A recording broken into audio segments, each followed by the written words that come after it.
Thank you, Mr. Speaker. Mr. Speaker, the position of the Deputy President of Kenya is very high.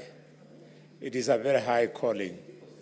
And therefore, Mr. Speaker, as we make a decision on the Deputy President of Kenya, I want to remind him that of those to whom more is given, indeed, more is expected of them.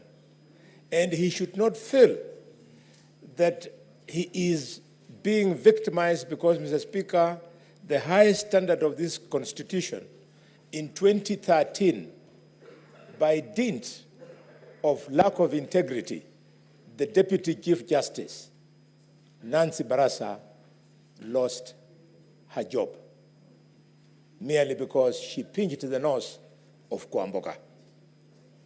The Deputy President indeed did worse than pinching the nose of somebody. Mr. Speaker, the Deputy President, seeing the allegations against him, I can't imagine that he moves around with the moninga of man of faith and truthful man. Mr. Speaker, if really we must talk about faith, may I remind the Deputy President of a man of faith, a man of letters called Bill Paul. Bill Paul said, man of faith, that integrity is like virginity. You lose it only once. And when you lose it, you can never get it back. The Deputy President has lost that virginity of leadership. Mr. Speaker, coming from a community that paid for the price of inflammatory speeches in Likoni, in Molo, and in Trans Nzoia, if I had time, I would discuss what some of my relatives went through, including Pastor Yai from Ichina village. Mr. Speaker, during the tribal clashes of 1992 and 1997. I would like to remind the Deputy President of the post-election violence of 2007, 2008. One of the reasons why we had to have this progressive constitution that will be removing him, hopefully, this evening from office. Mr. Speaker, even as we ask the Deputy President to leave office, we must insist that the DCI and the ESCC and other investigative institutions must pursue this matter beyond this vote. I have on mind, Mr. Speaker, the activities of the intricate web of companies up to 22, so to speak. The reason I believe young Mutuse could not bring all this, dear senators, colleagues, is because effort requires money, requires time to do all that research. Some of them you have to do clandestine for you to get information. I believe that if the Deputy President had taken the dog, we were going to completely undress him. We would have asked him to justify what activities each and every one of those companies was doing. It's part of the reason why he stepped down, Mr. Speaker.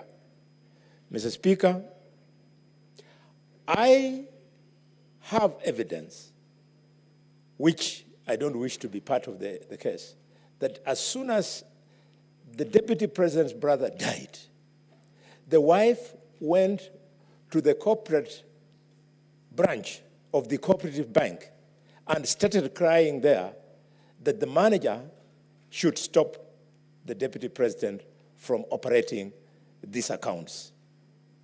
Mr. Speaker, finally, the Deputy President must be investigated for the role Senator Eddy.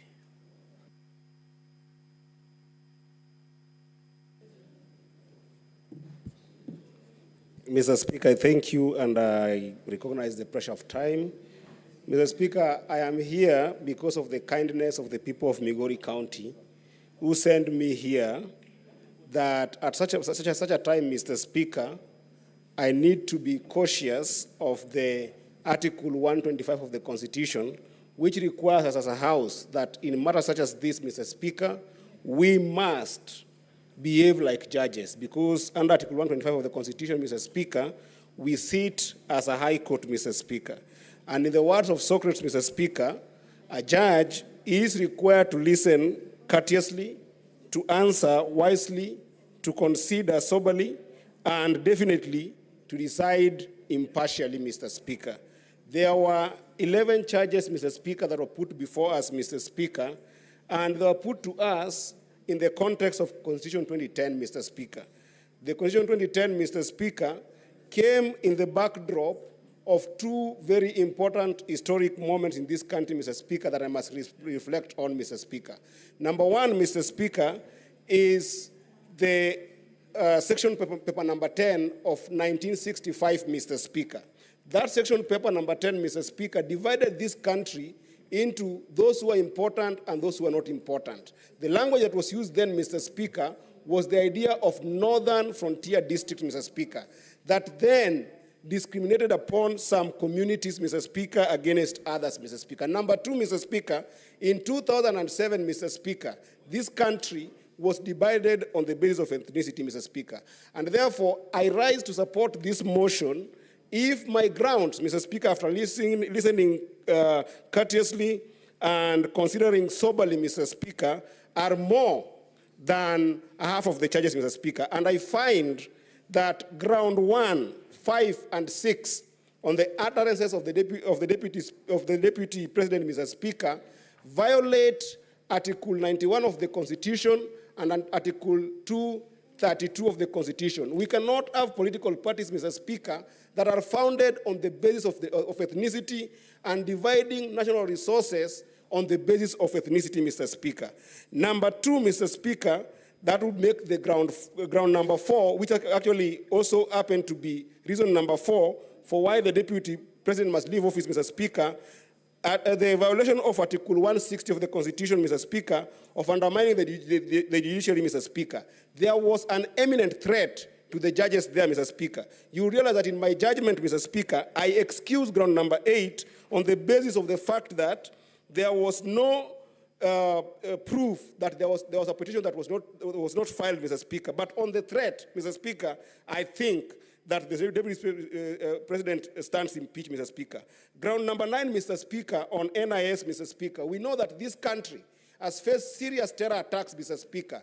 And the moment the deputy president, Mr. Speaker, showcases the secrecy of deficiency in our security infrastructure, Mr. Speaker, and you know that under Article 240, he has platforms to be able to express himself, Mr. Speaker, it is a violation of the Constitution, Mr. Speaker. Lastly, on ground number 11, Mr. Speaker, on bullying KEMSA official, Mr. Speaker, it has been proven here beyond reasonable doubt, Mr. Speaker, that the deputy president is not a member of the company that was listed. He's not an employee of that company, Mr. Speaker, yet he goes ahead and makes calls on behalf of that company, Mr. Speaker. That is impeachable. Lastly, Mr. Speaker, I must call the council of the deputy president to order, Mr. Speaker, especially Council Paul Muite, Mr. Speaker, for actually practicing law in deceit, Mr. Speaker. You cannot say that at the level of the deputy president, Mr. Speaker, he was okay in this